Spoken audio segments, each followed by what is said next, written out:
امریکہ کے ایرانی جزیرے کیشم میں فوجی تنصیبات پر حملے، پاسداران انقلاب کا جوابی کارروائی میں امریکی اڈوں کو نشانہ بنانے کا دعویٰ۔ پاسداران انقلاب کا کہنا ہے امریکی 5th fleet headquarter, air base اور ہیلی کاپٹروں پر میزائل اور ڈرون حملے کیے۔ جزیرہ کیشم میں کمیونیکیشن ٹاور پر امریکی حملے کے جواب میں امریکی اڈوں کو نشانہ بنایا۔ امریکہ کو آبنہ ہرمز کی سیکیورٹی متاثر کرنے کی قیمت چکانا ہوگی۔ امریکی سینٹرل کمانڈ نے بحرین میں امریکی 5th فلیٹ ہیڈ کوارٹر اور ایئر بیس کو نشانہ بنانے کے دعوے کو غلط قرار دیا۔ سینٹ کام کے مطابق امریکی فورسز نے ایرانی بیلسٹک میزائل اور ڈرون حملے ناکام بنا دیے۔ متعدد ایرانی میزائل اور ڈرون مار گرائے۔ ایران نے بیلسٹک میزائل ہمسایہ ممالک کی طرف داغے جو اہداف پر نہیں لگ سکے۔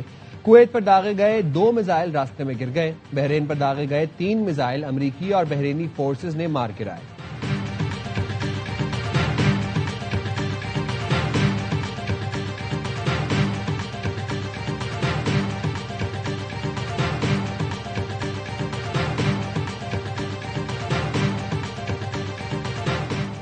کویت کی فوج اور سول ایویشن اتھارٹی کی ایران کی جانب سے ایئرپورٹ پر ڈرون اور میزائل حملوں کی تصدیق۔ کویتی فوج کا کہنا ہے ایران نے بین الاقوامی ایئرپورٹ کے ٹرمینل 1 پر حملہ کیا۔ عمارت کو شدید نقصان پہنچا، متعدد افراد زخمی بھی ہوئے۔ ایئرپورٹ پر ہنگامی الرٹ کر دیا گیا، پروازیں دیگر ایئرپورٹس کی جانب موڑ دی گئیں، عارضی طور پر فلائٹ آپریشن معطل۔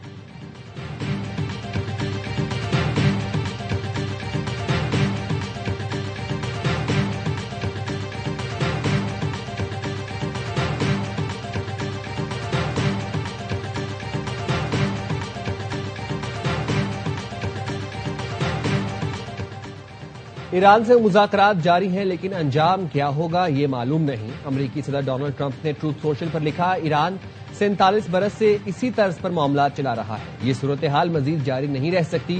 ایران کے ساتھ بات چیت مسلسل جاری ہے، مذاکرات بند ہونے کی خبریں جھوٹی اور گمراہ کن ہیں۔ ایران سے 4 دن پہلے، 2 دن پہلے، کل اور آج بھی رابطے ہوئے۔ اب وقت آ گیا ہے کسی نہ کسی طریقے سے معاہدہ کیا جائے۔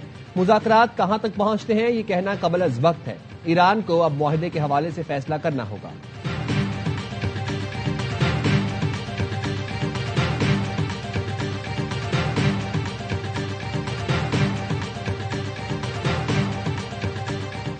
ایرانی وزیر خارجہ عباس عراقچی کا سعودی ہم منصب شہزادہ فیصل بن فرحان سے رابطہ۔ ایرانی میڈیا کا کہنا ہے عباس عراقچی نے خطے میں امن کے لیے سفارتی پیش رفت پر تفصیل سے آگاہ کیا۔ دونوں رہنماؤں نے علاقائی صورتحال اور باہمی دلچسپی کے امور پر بھی گفتگو کی۔ امن و استحکام سے متعلق امور پر بات کی، کشیدگی کم کرنے پر زور دیا۔ عباس عراقچی نے فرانس، ترکی، قطر، مصر اور پاکستانی وزرائے خارجہ سے بھی رابطہ کیا، خطے کی صورتحال پر تبادلہ خیال کیا۔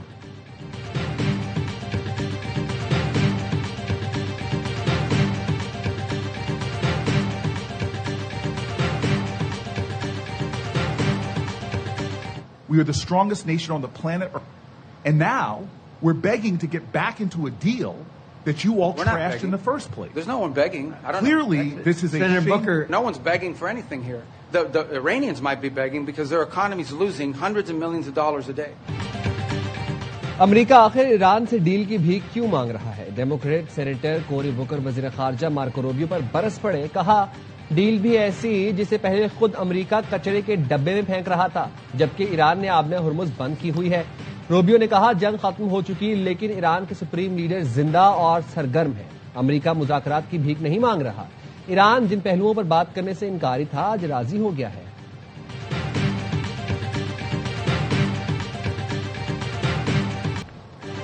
امریکی محکمہ خزانہ نے ایران پر نئی پابندیاں عائد کر دیں۔ 4 ایرانی شہریوں اور کرپٹو ایکسچینجز پر پابندیاں لگائی گئی ہیں۔ رائٹرز کی رپورٹ کے مطابق نوبی ٹیکس ایران کے مرکزی بینک اور پاسداران انقلاب کے لیے کروڑوں ڈالرز کی مالی لین دین کا ذریعہ بن چکا تھا اور انٹرنیٹ بندش کے دوران بھی لاکھوں ڈالرز کے لین دین جاری رکھے ہوئے تھا۔ امریکی محکمہ خزانہ کے مطابق ان کمپنی سے لین دین کرنے والے غیر ملکی مالیاتی ادارے اور افراد بھی پابندیوں کی زد میں آ سکتے ہیں۔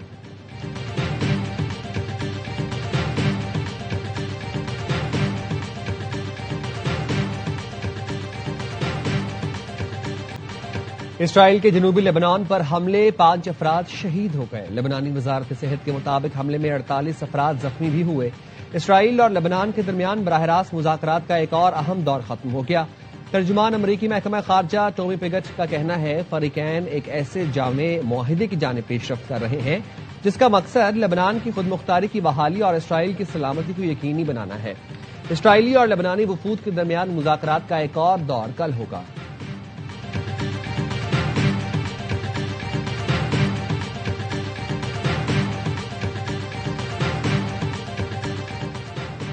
صدر ٹرمپ اور نیتن یاہو کے درمیان مبینہ تلخ گفتگو یا کشیدگی کی خبریں محض کھوکھلی باتیں ہیں۔ ریپبلکن رکن کانگریس تھامس نے ایکس پر لکھا، اسرائیل کی 1 ماہ کے لیے امداد روک دیں تو وہ اپنے پڑوسیوں پر بمباری بند کر دے گا، امن فوراً قائم ہو جائے گا، آبنائے ہرمز کھول دی جائے گی اور پیٹرول کی قیمت فی گیلن $2 کم ہو جائے گی۔ تھامس نے مزید لکھا، اسرائیل کل بھی امریکی ٹیکس دہندگان کی مالی امداد کا سب سے بڑا فائدہ اٹھا رہا تھا اور آج بھی اٹھا رہا ہے۔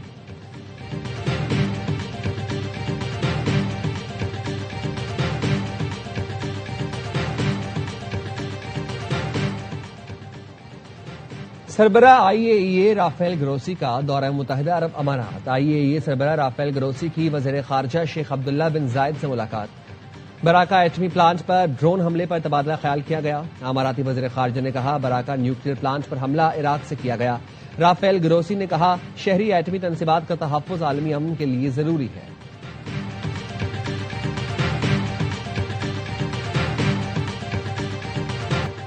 کوکین کوئن، انمول اور پنکی اور سہولت کاروں کے خلاف منشیات کا کیس۔ پولیس نے ملزمہ کے سہولت کاروں کے بینک اکاؤنٹس کی تفصیلات عدالت میں جمع کرا دی۔ رپورٹ ایئر وائی نیوز نے حاصل کر لی۔ سہولت کار ذیشان اور سہیل کے مختلف اکاؤنٹ سے رقم منتقل کی جاتی ہے۔ ملزم ذیشان کے 3 بینکس میں 5 اور ملزم سہیل کے 2 بینکوں میں 2 اکاؤنٹس ہیں۔ رپورٹ کے مطابق انمول اور پنکی شہر بھر میں کروڑوں روپے کی منشیات فروخت کرتی ہے۔ بینک اکاؤنٹ سے منشیات کی تمام رقوم کی منتقلی ہوتی تھی۔ بینک اکاؤنٹ ذیشان اور سہیل آپریٹ کرتے تھے۔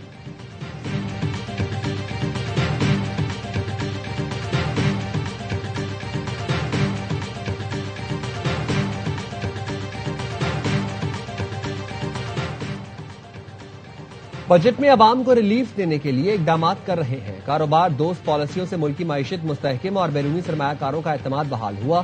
ایسی صنعتوں کے فروغ کے لیے کوشاں ہیں جن سے ملکی پیداوار بڑھے۔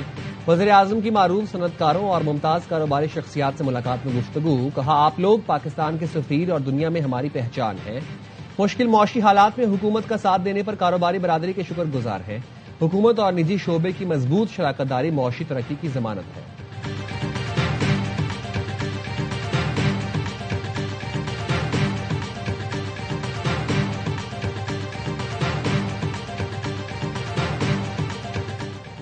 حکومت اور پی پی رہنماؤں کی بجٹ پر اہم ملاقات۔ وزیر اعلی سندھ نوید قمر شیر الرحمان کی بجٹ مذاکرات میں خصوصی شرکت۔ حکومتی ٹیم کی پیپلز پارٹی کو آئندہ وفاقی بجٹ پر بریفنگ۔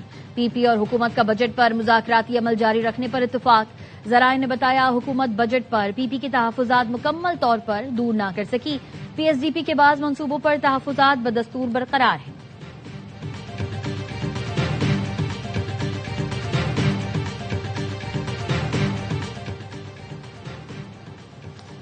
آزاد کشمیر کی موجودہ صورتحال پر آج آل پارٹیز کانفرنس، سیاسی عمائدین کی آمد کا سلسلہ جاری۔ میزبانی وزیر اعظم آزاد کشمیر راجہ فیصل ممتاز راٹھور کریں گے۔ حکومتی ہائی پاور کمیٹی اور ایکشن کمیٹی کی جانب سے تجاویز کو زیر بحث لایا جائے گا۔ ذرائع نے بتایا، مہاجرین کی 12 نشستوں سمیت دیگر مطالبات تجاویز ایجنڈے میں شامل ہیں۔ بالکل ایکسیپٹ کرتا ہوں کہ پی ٹی آئی کا تو اگر میں نے الیکشن کانٹیکٹ کیا، سارا کچھ ہونے کے بعد ہم جو 5 آزاد کینڈیڈیٹ رہ گئے ان کو انہوں نے آزاد ہی کنسیڈر کیا۔ جو باقی صاحبان تھے وہ سب SIC میں تھے۔ پی ٹی آئی کے ٹکٹ پر الیکشن لڑا لیکن ہمیں آزاد ڈکلیئر کر دیا گیا۔ لگتا ہے پی ٹی آئی لیڈرشپ نے فکس میچ کی وجہ سے ہمیں آزاد رکھا۔ پی ٹی آئی سے نون لیگ میں شامل ہونے والے MNA عثمان علی کا ARY نیوز کو انٹرویو۔ بتایا، بیرسٹر گوہر کو کہا تھا SIC میں شامل کریں تو انہوں نے کہا آپ موجے ماریں۔ پی ٹی آئی لیڈرشپ نے ہمیں فروخت کر دیا۔ پی ٹی آئی کے دوست نون لیگ سے رابطہ کروانے کا کہہ رہے ہیں لیکن میں نے انکار کر دیا۔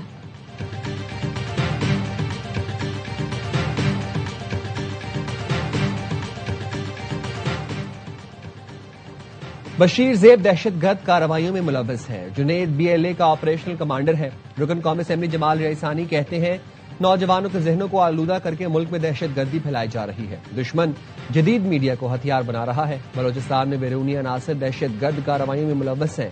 پاکستان کے خلاف لڑی جانے والی جنگ کا جواب دینا ہے۔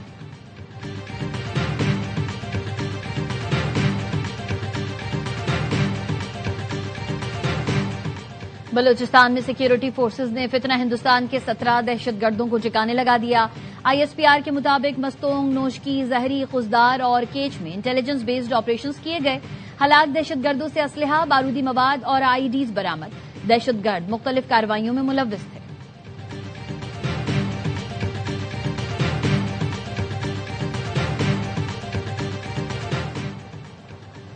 گلگت بلتستان میں انتخابی گہما گہمی، سیاسی جماعتوں کی الیکشن مہم جاری۔ چیئرمین پیپلز پارٹی بلاول بھٹو زرداری اور خاتون اول آصفہ بھٹو زرداری گلگت بلتستان میں موجود۔ آصفہ بھٹو آج ہنزا میں جلسے سے خطاب کریں گی۔ پولنگ 7 جون کو ہوگی۔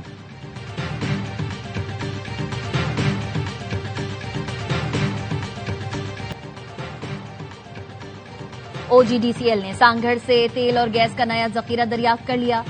بوبی جیب 1 کنویں سے یومیہ 2000 بیرل تیل، 1.1 MMSC FD گیس کی پیداوار حاصل۔ نئی دریافت سے ملک کی توانائی کی ضروریات پوری کرنے اور درآمدی ایندھن پر انحصار کم کرنے میں مدد ملے گی۔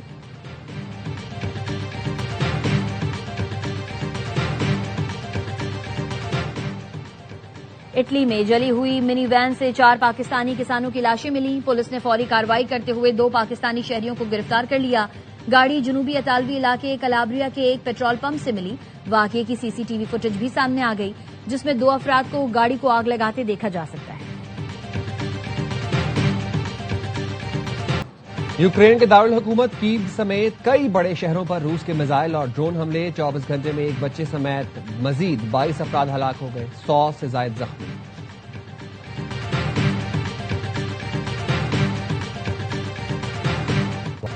آسٹریلیا کے خلاف پاکستانی بیٹرز کا فلاپ شو۔ مہمان ٹیم نے میچ 41 رن سے جیت لیا۔ شاداب خان کے 71 رنز رائے گا۔ 232 رنز کے تعاقب میں پوری ٹیم 44 اوورز میں 190 رنز پر ڈھیر۔ سیریز 1-1 سے برابر۔ فیصلہ کن میچ جمعرات کو کھیلا جائے گا۔ کپتان شاہین شاہ افریدی کہتے ہیں اس میچ کی پچ پنڈی سے بہت مختلف تھی۔ ہم نے 20 سے 30 رن زیادہ بنوائے، یہی ناکامی کی وجہ بنی۔ کوشش ہوگی آخری میچ جیت کر سیریز اپنے نام کریں۔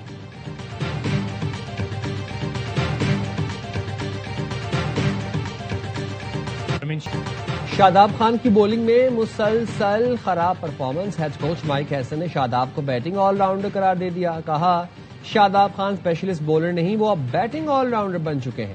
ان کو ہم معاذ اور سلمان آغا کے ساتھ 5ویں بولنگ آپشن کے طور پر دیکھتے ہیں۔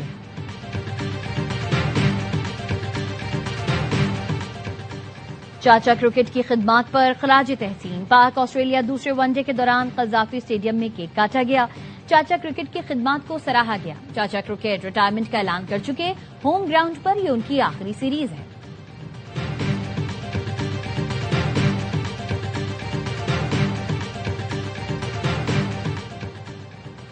اور ٹرائی سیریز میں پاکستانی ویمن ٹیم اپنا تیسرا میچ آج ویسٹ انڈیز کے خلاف کھیلے گی۔ قومی ٹیم کو اپنے ابتدائی دونوں میچوں میں شکست ہوئی۔ پاکستان کو فائنل کی دوڑ میں شامل رہنے کے لیے آج کا میچ لازمی جیتنا ہوگا۔ میچ پاکستانی وقت کے مطابق 8 بجے شروع ہوگا۔